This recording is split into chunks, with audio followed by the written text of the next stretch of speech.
Yo, what's up, everybody? It is welcome back. We were out Memorial Day, and it's Tuesday, May 27th. What's going on? We got these two nuts with us. We got Corey Connors, host of Sustainable Packaging Podcast. Good morning. We got Adam Peak, People of Packaging Podcast. Would you say we have D's? Never mind. And yeah, me, Amelia Matas, host of People. No, what do I host? Oh yeah, Packaging Unboxed Podcast. Yeah. You can always host the People of Packaging Podcast. I could, but I don't. All right, so we That's got an interesting idea. We should trade someday. We should just go nuts, go crazy, go deep. Never mind. Again. All right, so we got a bunch of stuff. We're covering a bunch of stuff. We got we got a secret announcement coming up here pretty soon, but we also got EPR that's happening. A couple of new states that were added. And answering some questions from the crowd. So if you're watching this, let us know where you're watching from. I did want to jump in and discuss how I was 1981 Santa Clara County.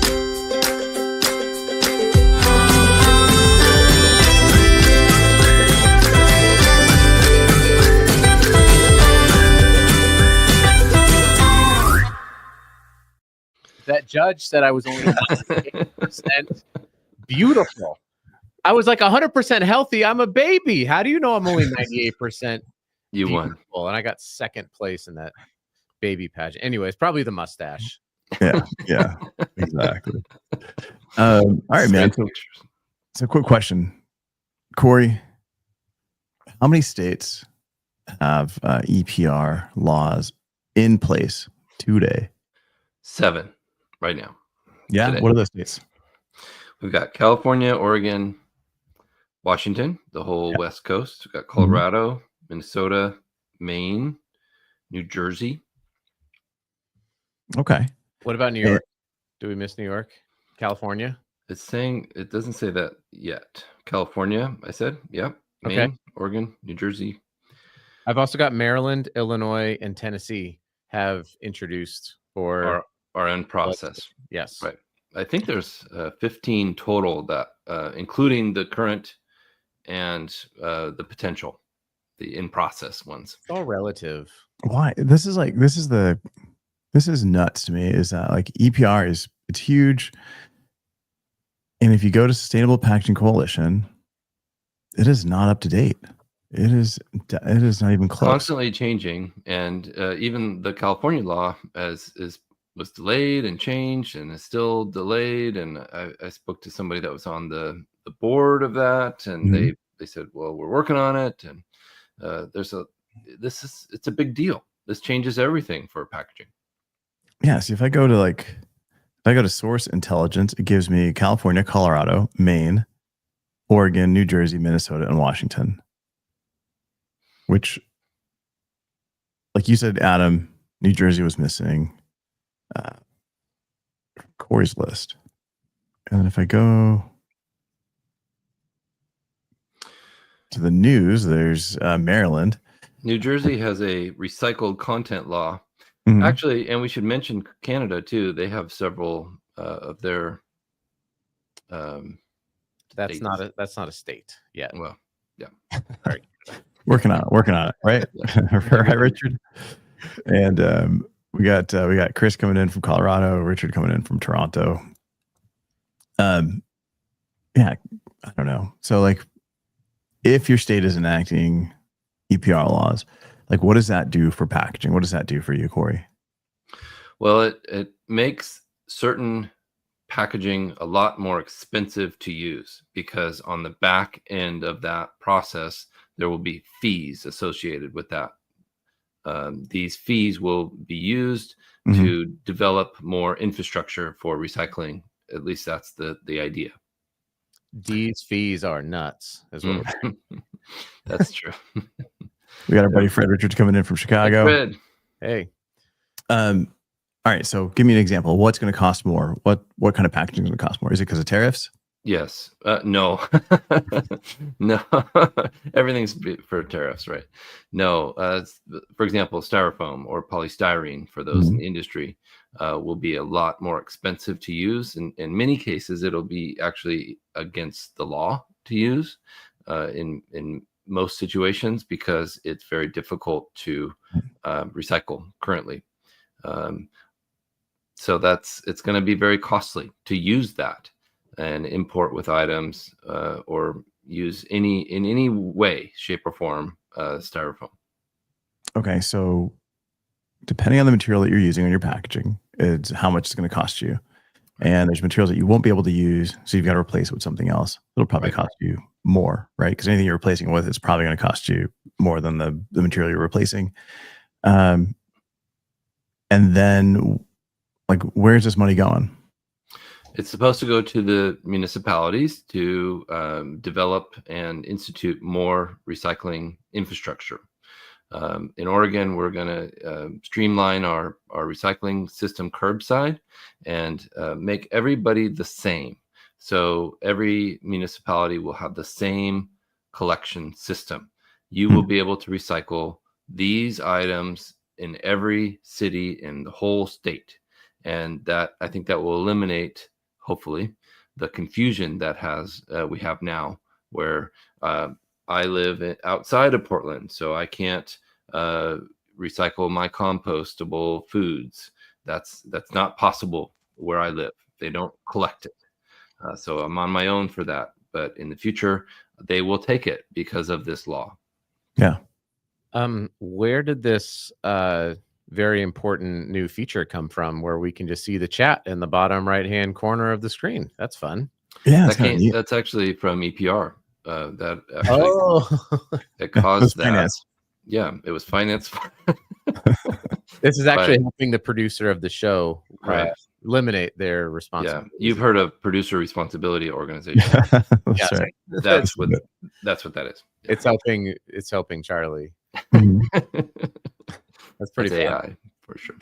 Yeah. All right, man. So just real quick, we've got a bunch of EPR laws that are happening. A lot of different states that are entering this space that they're going to start charging. So if you're a brand and you're selling into any one of these states, you've got to now register with a PRO.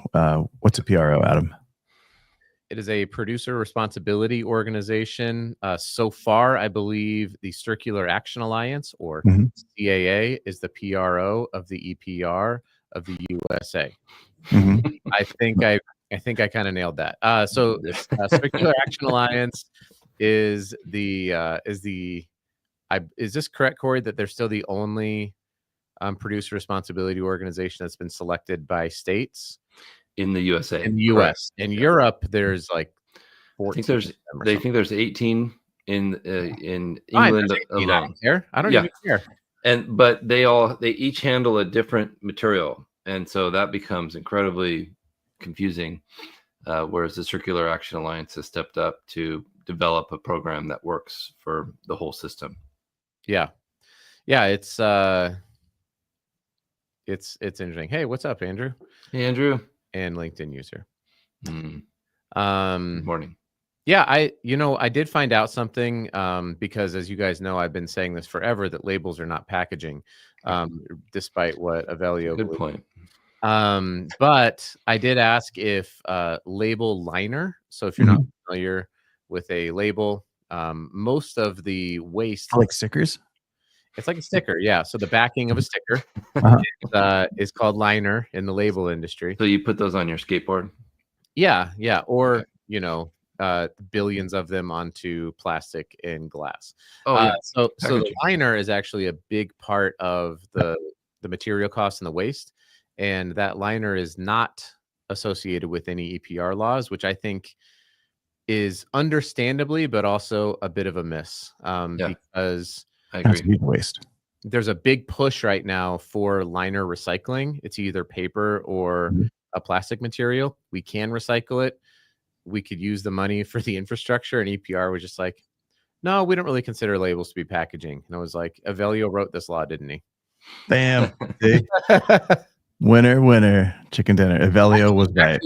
They actually are. The label component is considered part of EPR laws. Good. The liner is not.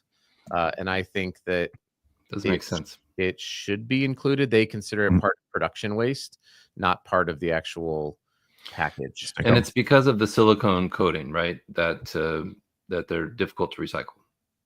They are less difficult to recycle now. So there's more like the same companies like Sistana Fibers that can recycle the Tetra Pak style cartons. They can take that liner.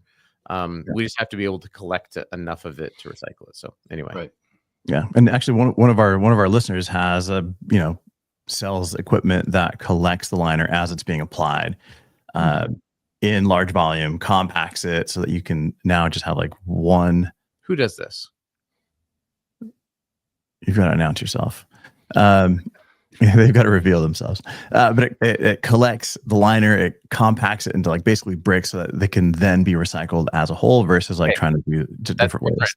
What you're talking about is different. Let me educate you on labels. So what they're doing is they're collecting the waste matrix off the die cut. So they're actually collecting the actual label material. Mm-hmm. Yeah. So and then they compact that into bricks. What's the difference? It's the same material, isn't it? No. It's a different material. It changes because it's cut. The liner is going to be a different material than, so you could have a paper liner and a film. Oh, you're saying liner plus. Okay. Yeah. So the liner gets collected, the liner gets spooled up, and then that gets thrown in usually into like large gaylords, and then you can collect that and send that away to recycling centers. Yeah. Hey man, I also don't believe. You say tomato, I say labels. You know what I mean? Yeah, right? I also don't believe labels. I'm just here to hijack every single one of these and talk about labels. Whatever, dude. All right, so we've got let's see. LinkedIn user says they work with a brand that has 100% plant-based, zero plastic liner at greentrainingassociates.com. Pam. Okay. Thank you, Pam. See, here's the thing. Before I get sidetracked, I can't help myself. When I see plant-based, zero plastic. Go off, King. Oh no, you didn't. When I see plant-based, zero plastic, means that it's basically a petroleum-free plastic, which is still plastic. It's derived from plants, whether it's like seaweed, whether it's like bamboo, like it doesn't matter. At the end of the day, it's still the same stuff. It just comes from a different source. Well, it's not the same stuff because it comes from a different source, but it's still plastic in the sense that like it's still plastic. Yes, in the scientific definition of the word, and we talked about this as well. I think it was last week, or maybe it was in 2023. I don't actually remember. I think like every week, right? 2023. I remember. Yeah. It's at the end of the day, it's a plant-based plastic that has no end of life. It actually confuses some of the things. And I don't know about this particular material. Correct. But for the most part, like when you see this, and especially now, there's been some laws that have passed in terms of like labeling. You can't say plastic free anymore. Mm-hmm. That's a big part of this EPR law, right? Yeah. Labeling. Absolutely. And like Rich is asking, it's going to break down differently. Talking to a few people in Milan at the packaging premiere, like a lot of the stuff breaks down into Milan, Bellissimo, right? Into microplastics. It's just they're small. They're just smaller, but they continue to break down into microplastics. But I don't know. I wonder if the intention is for them to be compostable eventually. But that's very different. That's a very different stream, and it would take a lot of education, and people need to understand that. Very confusing. Well, let's keep going then on this because I want to talk about the next comment here, that it's derived from corn, it's patented, and it's home compostable. So in the US, I believe, I could be wrong, we still don't have a certification for home compostable. Is this correct? I know that BPI is working on one, but to say that something is home compostable to me is difficult because composting in the US outside of the home is so to say like this is home compostable in Maine in the winter, it's like it's probably not going to get composted. Right. In the winter. That was part of the struggle with the California EPR law.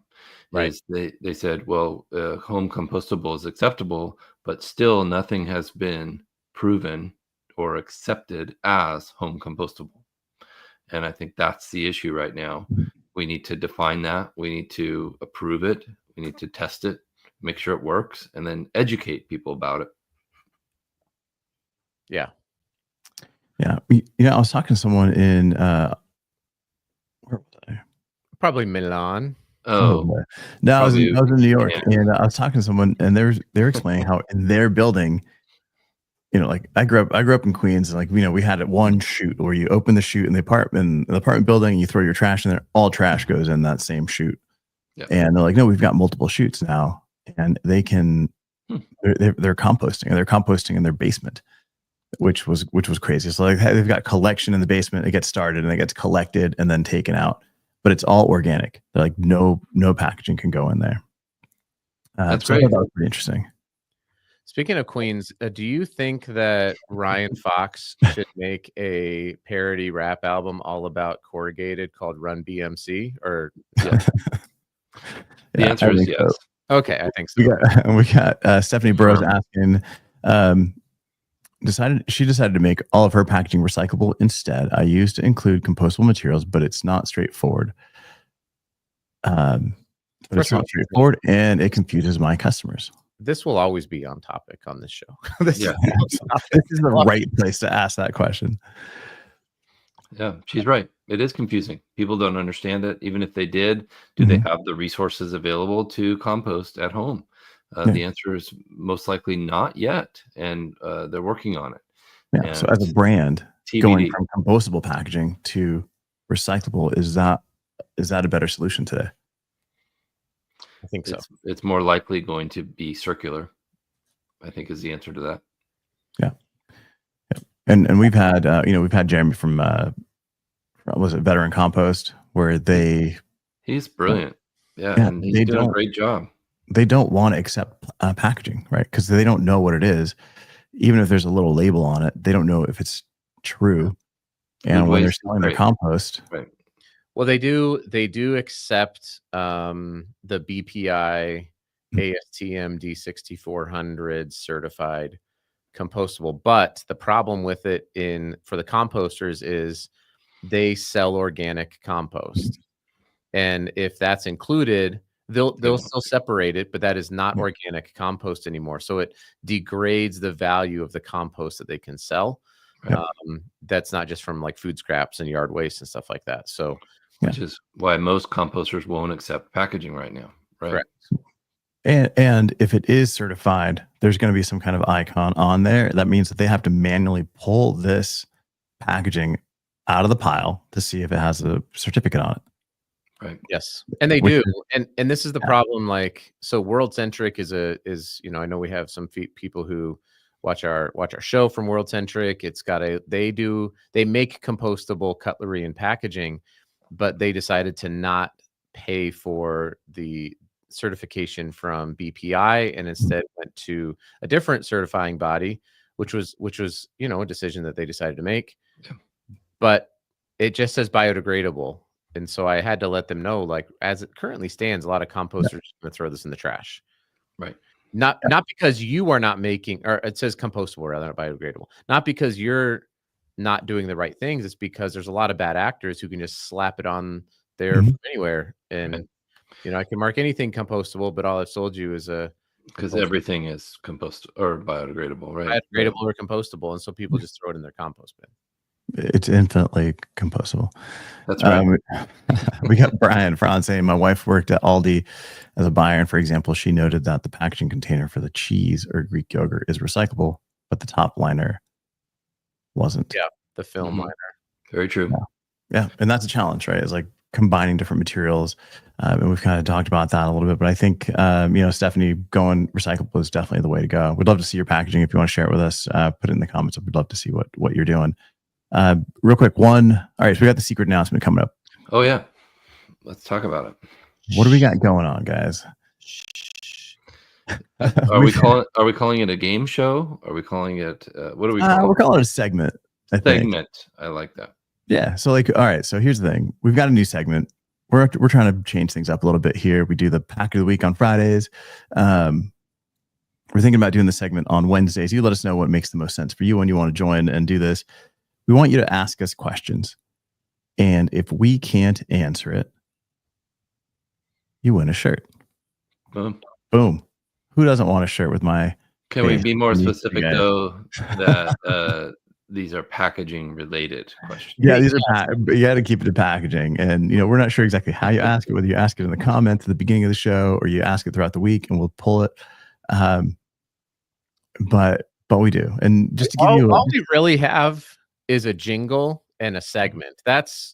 We don't have the actual details totally. It's gonna be great. Figuring that as we go. We got the first time we've talked about it. Yeah, it's gonna be awesome. I love it. It's gonna be great. I mean, when I say we, the three of us have not actually discussed this yet. So no, we're trying to figure it out. If this thing succeeds, it was all Corey's idea, and if it's a flop and failure, it's all Avelio's idea. I'm right. just Sweden. I'm gonna be here in the middle. Yeah, you just sang the jingle. So just to give you a quick idea of here's the show. Here's the idea for the show. Here's the jingle for the show. Maybe this helps.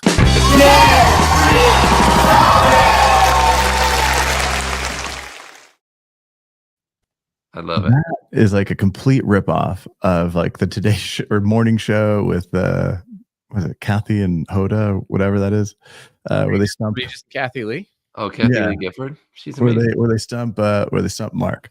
On that show. Yes, stump the podcast, Chris. It's exactly what we're doing. That's right, Chris. So, yeah, because we get questions all the time, and some of them some of them we don't. By the way, what? We're gonna end up giving away so many T-shirts. Yeah. If you just think about like the vast expanse of the packaging universe, someone's gonna be like, "What's the OTR on the blah blah blah?" It's like 6.2. They're like, wrong. It's like wrong. That's 5.9. No, we've got ChatGPT in the background. We're not giving out a single shirt.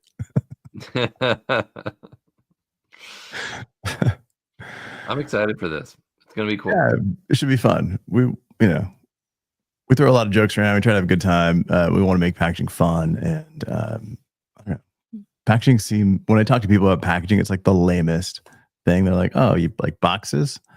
They never go, "Oh, like labels." They go, "Oh, like boxes." I'm like, yeah. Like, oh, that's kind of neat. You mean like infinitely recyclable cans, stuff like that? Yeah, exactly. Yeah, exactly, Brian. We're gonna use AI in the background. No, so I think we're gonna do it on Wednesdays. So tomorrow will be the first show. So if you join us, post a question at the beginning of the show. We'll pick it, or when we do Stump the Podcast. Questions that we know the answers to, and don't give away the secret. If we had to, we could use AI for the questions. Who are we gonna send the shirt to? Sam Altman? Yes. Yeah. OpenAI. Shimelio Schmatos. Elania. Yeah, exactly, Brian. There's a ton to talk about. I think the first question is labels, packaging, and of course, no shirt for you. But yeah, join us. I'm getting shirts. Join us tomorrow. We'll do this. We'll have a good time. And any questions you got, just throw them in the comments. We'll keep going. Thanks for joining us.